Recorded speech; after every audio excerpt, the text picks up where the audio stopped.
শরতের আগমনী বার্তার সাথে সাথেই শারদোৎসবের দিন গোনা শুরু। এরই অঙ্গ হিসেবে আটাপাড়া উন্নয়ন সমিতির উদ্যোগে অত্যন্ত জাঁকজমকপূর্ণ ও ভক্তিঘন পরিবেশে অনুষ্ঠিত হয়ে গেল এই বছরের দুর্গাপূজার শুভ খুঁটি পুজো। ঢাকের অনুরাগী আওয়াজ, শঙ্খধ্বনি এবং বৈদিক মন্ত্রোচ্চারণের মধ্যে দিয়ে সমিতির মণ্ডপ প্রাঙ্গণে উৎসবের প্রথম ধাপ সূচনা করা হয়। অনুষ্ঠানে উপস্থিত ছিলেন এলাকার প্রবীণ নাগরিক, সামাজিক এবং সাংস্কৃতিক ব্যক্তিত্ব এবং সমিতির সর্বস্তরের কর্মীবৃন্দ। সেদিন খুঁটি পুজো প্রাঙ্গণে উপস্থিত ছিলেন পুজো সমিতির প্রেসিডেন্ট মিস্টার তাপস বোস মহাশয়, vice president mister Gautam Basu মহাশয়, জেনারেল সেক্রেটারি ছিলেন মিস্টার প্রীতম দাস মহাশয়, আর সিজারার হিসেবে ছিলেন মিস্টার সুভাষ চন্দ্র বোস মহাশয়গণ, আরও নানান অধিবাসী বৃন্দ। সমিতির পক্ষ থেকে জানানো হয়েছে, এবারে দুর্গোৎসবের দর্শনার্থীদের জন্য থাকছে বিশেষ চমক। মণ্ডপসজ্জা ও প্রতিমা নির্মাণের ক্ষেত্রে ঐতিহ্য ও আধুনিকতা, নান্দনিকতার মেলবন্ধন ঘটানো হচ্ছে। পরিবেশ বান্ধব উপাদান ব্যবহারের পাশাপাশি নিরাপত্তার ওপর বিশেষ জোর দেওয়া হচ্ছে। উৎসবের দিনগুলিতে পুজোর আনন্দের পাশাপাশি দুস্থদের বস্ত্র বিতরণ, বিনামূল্যে স্বাস্থ্য শিবির ও সাংস্কৃতিক অনুষ্ঠানের মতো বেশ কিছু সামাজিক উদ্যোগ গ্রহণ করা হচ্ছে। আপনারা দেখছেন এক্সেলেন্স নিউজ, বাংলার চ্যানেল, বাঙালির চ্যানেল।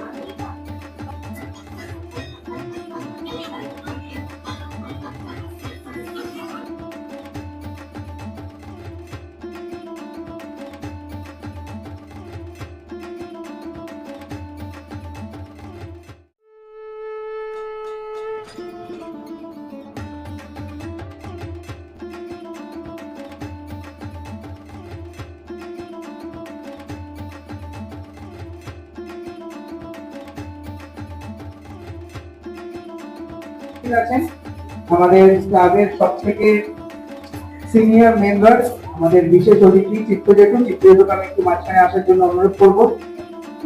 আমাদের মধ্যে উপস্থিত আছেন আমাদের পৌরপিতা শ্রী নিতাই সাহা মহাশয়, এবং আমাদের মধ্যে উপস্থিত আছে বিশেষ সমাজসেবী আমাদের পরশুরাম শর্মা পাল্লাক্কা, তিনজনকে আমি মঞ্চে আসবো, তাদেরকে উত্তরীয় পরিয়ে বরণ করে নেওয়া হবে।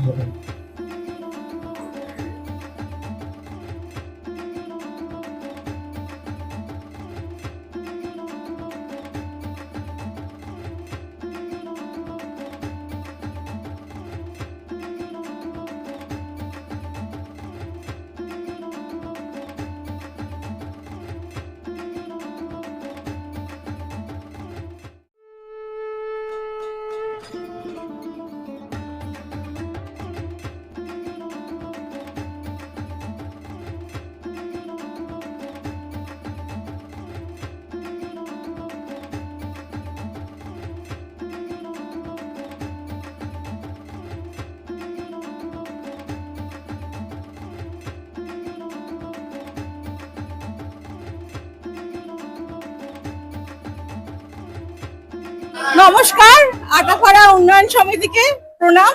আর আজকে আমাদের সাথে পেয়ে গেছি আমাদের একজন প্রবীণ সদস্য।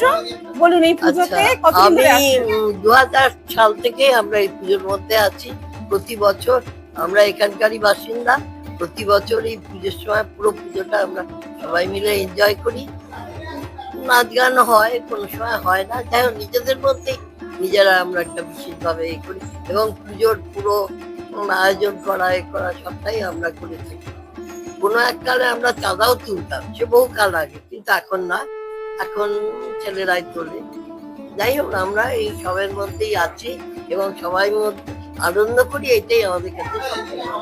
অষ্টমীর দিনে কি খিচুড়ি ভোগ হয়? খিচুড়ি ভোগটা এখানে যে সবসময় হয় তাই না, গত বছর যখন অন্যভাবে খাওয়া হয়েছিল, এক একবার এক এক রকম হয়, সেটা কোনো ঠিক নেই। আমাদের ঠাকুরের যে ভোগটা রোজই হয়, ঠাকুরের ভোগ আমাদের সপ্তমী থেকে একদম ঠাকুরের ভোগ আমাদের রেগুলার, রোজ ভোগ হয়। কিন্তু এই সবাইকে বিতরণ করাটা ব্যাপারটা সপ্তাহ অষ্টমীর দিন গতবারে যেমন পুরো নবমীও খাওয়া হয়েছিল।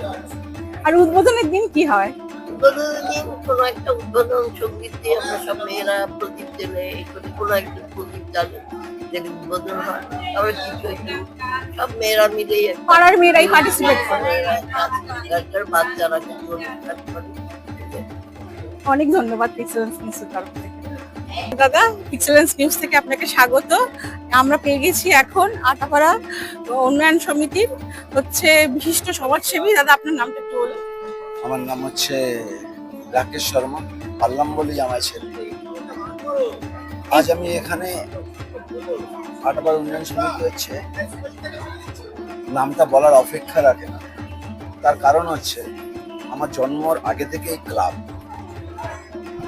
এই বহনগর 2 নম্বর ওয়ার্ডে আমার একটা পঞ্চমতী বালাজি মন্দির আছে। এই অঞ্চলের মানে বহনগরের 34টা ওয়ার্ডেরই মানুষেরা আমার মন্দিরের ভক্ত। আর এই পুজো নিয়ে যতটাই বলবো ততটাই কম। এটা গর্ব করে বলতে পারি, আমাদের বহনগরে যদি 2টো পুজো ফার্স্ট সেকেন্ড হয় তার মধ্যে এইটা। পুজো করাটা হচ্ছে আমাদের দুর্গাপুজো মানে বড় একটা উৎসব। তো সামনের বার খুবই বড় করে পুজো করা হয়েছিল। এইবারও আমাদের থিমটা খুবই ভালো। তো আমরা সবসময় একটা জিনিসই পে করি যে আমাদের অঞ্চলে যে পুজোটা হচ্ছে, পুজোটা খুব নিষ্ঠাভাবে হোক। তো আমাদের এই আটাপাড়া উন্নয়ন সমিতি ক্লাবে পুজোটা নিষ্ঠাভাবে করে। তারপর থিমটা সেকেন্ডারি, এক জায়গায় থিমটা থাকে। তার জন্য এই পুজোটা এবছর খুব অন্যরকম। বহু দূর দূর থেকে মানুষেরা আসে এই আটাপাড়া উন্নয়ন সমিতির পুজোটা দেখার জন্য। আমার পাশে দাঁড়িয়ে আছে আমার ছোট ভাই স্যান্ডি ও ভারতীয় জনতা পার্টির এক কর্মী। নমস্কার দাদা আপনাকে। তো অসংখ্য ধন্যবাদ জানাই 2 নম্বর ওয়ার্ড থেকে আসার জন্য এখানে। তো আমাদের একটা উপকার করছে, সেটা হলো একটা অ্যাডের ব্যবস্থাও আমাদের করে দিচ্ছে। তার জন্য আমরা আমাদের আটাপাড়া উন্নয়ন সমিতির ক্লাবের পক্ষ থেকে অসংখ্য ধন্যবাদ জানাই এভাবে আমাদের পাশে থাকার জন্য। দাদা, দর্শনার্থীদের কি সুবিধা করছে, নতুন কি ভাবনা রেখেছে? দেখুন, দর্শনার্থীদের জন্য আমরা প্রত্যেকবার যেটা করি, এবার একটা নতুনত্ব আছে, এখানে হুইল চেয়ার থাকে। তো বহু প্যান্ডেলে দেখা যায় সেটা থাকে না। আমরা হুইল চেয়ার আরো কিছু ব্যবস্থা রাখছি। যে মানুষটা হয়তো সিঁথির মোড় থেকে হেঁটে আসতে পারবে না, আমাদের ক্লাবের মেম্বারই সিঁথির মোড়ে পৌঁছে যাবে, এই হুইল চেয়ারে বসে ওখান থেকে হেঁটেই মণ্ডপে নিয়ে আসবে। এটাই আমাদের বড় পাওনা যে আমরা এইভাবে মানুষের পাশে থাকবো। তো এই অঞ্চলের সব মানুষই জানে আমরা অক্সিজেন সিলিন্ডার থেকে শুরু করে হুইল চেয়ার, হাতের লাঠি, ওয়াকার আমরা বিনামূল্যে দিই। তার জন্য কোনো মূল্য নিই না আমরা। আপনি ভাবুন না, কালকে বিদিয়াপাড়ায় এক জায়গায় গেছিলাম, একটা বাচ্চা মেয়ে ছিল, তাকে উত্তরীয় পরিয়ে যখন আমরা প্রণাম করতে যাই, ওনার পাটা দেখতে পাচ্ছিলাম, পাটা ছিল ব্যাক সাইড। আজকে আমরা সুস্থ, আমাদের গার্জেনের কোনো চিন্তা নেই, আমাদের যখন যেখানে ইচ্ছা চলে যেতে পারি। আজকে ওই বাচ্চা মেয়েটা একটা হুইল চেয়ার দিয়েছি, হয়তো বাইরে বেরোতে পারবে। এরকম পৃথিবীতেও মানুষ আছে, তাদের গার্জেন, আমাদের গার্জেনের কোনো চিন্তা নেই। আমরা সুস্থ আছি, আজকে যেখানে ইচ্ছা যাচ্ছি, আমাদের মাথা ভালো, যেটা চিন্তা করি করতে পারি। আজ তার বাবা মা ভাবে যে আমরা যদি না থেকে আমার সন্তানটার কি হবে। তো এইসব মানুষের পাশে আমরা চেষ্টা করি দাঁড়াবার গিয়ে। যদি একটুখানি উপকার আমাদের থেকে পাই, আমরা পঞ্চমুখী বালাজি মন্দিরের পক্ষ থেকে ওনাকে একটা হুইল চেয়ার দিয়েছি। আমরা আশ্বাস দিয়েছি যে কোনো দরকারে আমরা আছি। আটাপাড়া ক্লাবের যত মেম্বার সবাই আমরা পাশে আছি। এটাই তো মানুষের কাজ, মান আর হুস্তিকে মিলিয়ে মানুষ, মানব ধর্মটাই সবার প্রথম কাজ মানুষের। আচ্ছা, এখানে কি মেডিকেল অ্যাসিস্ট্যান্ট থাকবে? অবশ্যই থাকবে, ওইটাই তো আমি তুলে ধরবো। মেডিকেলের মোটামুটি ব্যবস্থা আমরা এখানে রাখবো। বললাম না, যদি সিদ্ধির মোড় থেকে ফোন করে যে আমি ঢুকতে পারছি না, আমাদের মেম্বার কিন্তু সিদ্ধির মোড়ে চলে যাবে, হুইল চেয়ার করে আমরা এখানে নিয়ে চলে আসবো আমাদের দর্শনার্থী। এটাই কি চাই। নমস্কার দাদা, খুব ভালো লাগলো। এইভাবেই উন্নয়ন করুন আপনি। এক্সেলেন্স নিউজকে আপনাকে স্বাগত। আপনার পরিচয়? আমি প্রীতম দাস, সাধারণ সম্পাদক আটাপাড়া উন্নয়ন সমিতি। এবছরের থিম কি? এবছরের থিম হচ্ছে আলিম্পন। আলিম্পন সহজ ভাষায় বলতে গেলে আলপনা, তারই সংস্কৃত নাম। এই পুজোয় যে ভাবনাটা আমরা ভেবেছি, পুজোর সাথে আলপনার গুরুত্ব সবাই জানে এবং আলপনা কতটা আঙ্গিকভাবে জড়িত, সেই আলপনার সৃষ্টি থেকে শুরু করে আলপনার বিভিন্ন রূপকে পুজোর সাথে সামঞ্জস্য রেখে এক নতুন ভাবনা এখানে সৃষ্টি করা হবে। এবছর দর্শনার্থীদের জন্য কি সুবিধা রেখেছেন?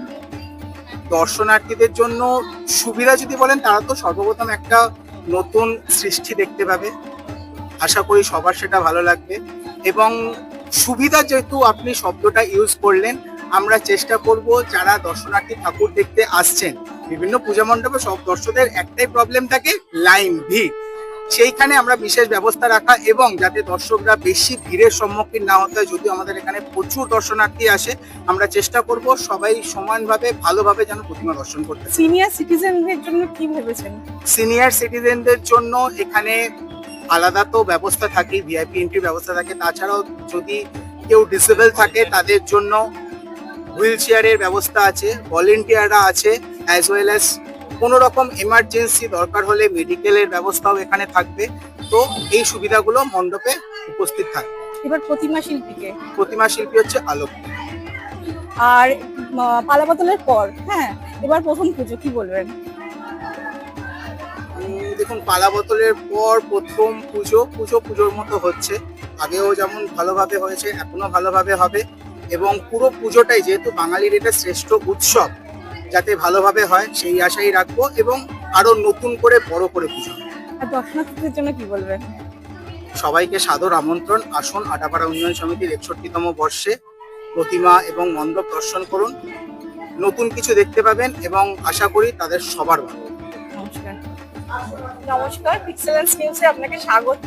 আমরা এখন পেয়ে গেছি আটাপাড়া উন্নয়ন সমিতির আমাদের প্রতিমা শিল্পী। বলুন আপনার নাম কি? আমার নাম আলোক কুমার দে। এইবার হচ্ছে প্রতিমা নিয়ে কি ভাবনা, মানে কি আপনার চিন্তা? বিষয়টা হচ্ছে এরা একটা আমাকে বলেছিল যে দাদা আমরা তো এমন একটা কাজ চাই যেটা হচ্ছে মানে মিষ্টি হবে দেখতে। তো আমি বললাম যে আমাদের তো গ্রাম বাংলাতে বা এমনি সবাই যেটা করে থাকি, সবার মধ্যে একটা শিল্পকর্ম যেটা ধরে রাখে, সেটা হলো আলপনা। আলপনাটা আমাদের এমন একটা শিল্পকর্ম যেটা প্রত্যেকটা মেয়ে থেকে এমনকি প্রত্যেকটা মানুষের মধ্যে এটা আছে, সবাই এটা পারে করতে আলপনাটা। আমি বললাম যে এই কাজটা যদি নিয়ে ভাবো বা যদি করো তাহলে খুব ভালো হবে। তো ওরা খুব খুশি যে না এটা ভালো হবে এবং সেটা একটু গ্রাম্য পরিবেশেরই দেখানো হবে, যে আমাদের যে গ্রামের দিকে যে মায়েরা যেভাবে আলপনাটাকে দেয় এবং তারা অনেক গরিব এবং অর্থনৈতিক ভাবে অভাব থাকে ওদের, তবু ওরা কোনো একটা পুজো বা অনুষ্ঠান হলে কোথাও থেকে সাদা মাটি বা খড়ি মাটি জোগাড় করে ওরা আলপনাটা দেয় এবং সেটা ওদের একটা ট্র্যাডিশন। এবার ওই ট্র্যাডিশনটা অবশ্যই আমাদের কলকাতাতে প্রচুর পরিমাণে হয়ে গেছে, মানে এটা হিউজ পরিমাণে হয়ে গেছে, খুব অনেক দিন থেকেই হচ্ছে, কিন্তু হলেও আমাদের আলপনা তো মুছে যাবে না। আলপনা মানে সৃষ্টি, আলপনা মানে সৃষ্টি, আলপনা তো বরাবরই থাকবে এবং এবার প্রত্যেকটা মায়েদের মধ্যেই থাকবে এবং নতুন নতুন শিল্পীরা নতুন নতুন ভাবে সেটাকে রিপ্রেজেন্ট করবে। অবশ্যই তাদের একটা স্বাধীনতা থাকে যে একজন করে তুলেছে মানে সে সেভাবে রিপ্রেজেন্ট করেছে, তার মন থেকে করেছে। এবারে অন্যজন যখন রিপ্রেজেন্ট করবে তার মন থেকে করবে, তার ভাবনা থেকে করবে, সে কিভাবে নিয়ে আসবে বিষয়টাকে সেটাও তার ব্যাপার। এই জন্য এরা অ্যাকসেপ্ট করেছে, বলছে না আমরা এইভাবে করবো। তো প্রতিমাও সেইভাবে হবে এবং সেই টেস্ট থাকবে। এই যে প্রতিমা তৈরি করেছেন তার মধ্যে কি ইউজ করা হচ্ছে? ইউজ বলতে আসলে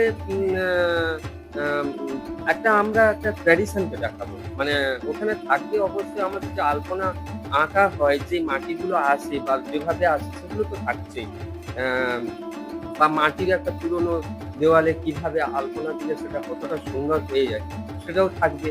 মানে প্রত্যেকটা বিষয় হচ্ছে যে আমরা শহরাঞ্চলে চলে এসেছি, আমরা একটা আরবান কালচারের মধ্যে বড় হচ্ছে। এবারে এই আরবান কালচার কিন্তু ছিল না, আগে ছিল গ্রাম্য পরিবেশ, তারপরে এসছে আরবান কালচার। এবারে এইখানে মানুষ মানে নিজেদের মতো করে বাঁচে, নিজেদের মতো করে স্বাধীন।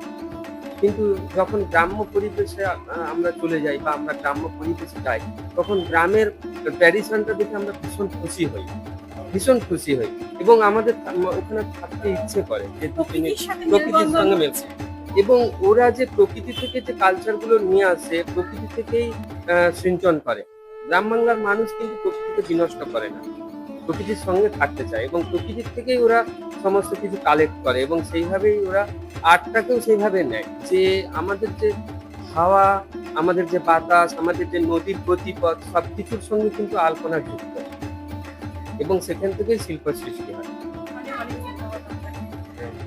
ক্যামেরায় অর্পিতের সাথে তনুশ্রী হাজরা, পিক্সেলেন্স নিউজ।